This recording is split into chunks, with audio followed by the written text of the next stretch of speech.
extremely significant part of the Lincoln rise to the presidency, the final rush, was provided by Jesse Fell. Fell was the publisher of the newspaper. He was the most liberal of Lincoln's close associates and was constantly pushing Lincoln on the issue of slavery. He was from Westchester, Pennsylvania, and he went back there in the fall of 1858 while Lincoln was being beaten for the Senate, ultimately by Douglas. When Lincoln got back, when that election was over, rather, Lincoln was distraught. He felt good about the effort, but he felt also that he was done. He'd done his best, given it his best shot, it was all over.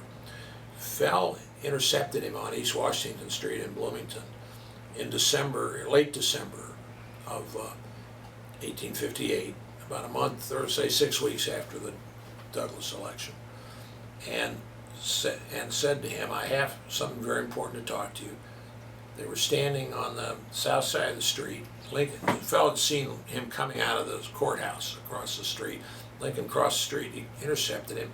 Kersey Fell's office was on the second floor of the building that's there. So it was December, so he said, "I have to talk to you." So they went upstairs that are still there. The stairway is in part gone, but some of those stairs are still there, and they're walnut, and they were worn by many feet, including the 4 feet of those two guys going up and down these stairs this day in December of '58.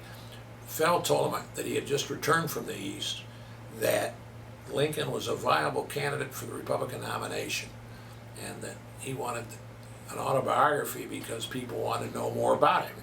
He had so lit the fires of support because of his effort against Douglas.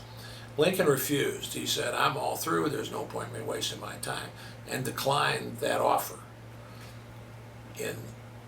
But typical Lincoln, after the first of the year, he met with some other of his friends, including Fell, down in Springfield, and they were talking about who's going to run for president. And they talked about all these various Republicans.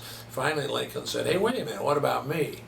And then he spent the whole year '59 going all over the Midwest, speaking and testing the waters, building his candidacy until the following year, in late '59, almost a year to the day, he sends the autobiography to Fell with an accompanying letter, both of which are still in existence, which is in a way, that's when he said, "Okay, let's go, I agree, I can run for presidency." And so the significance of that became the source of the major campaign biographies, was that autobiography that he wrote for Fell.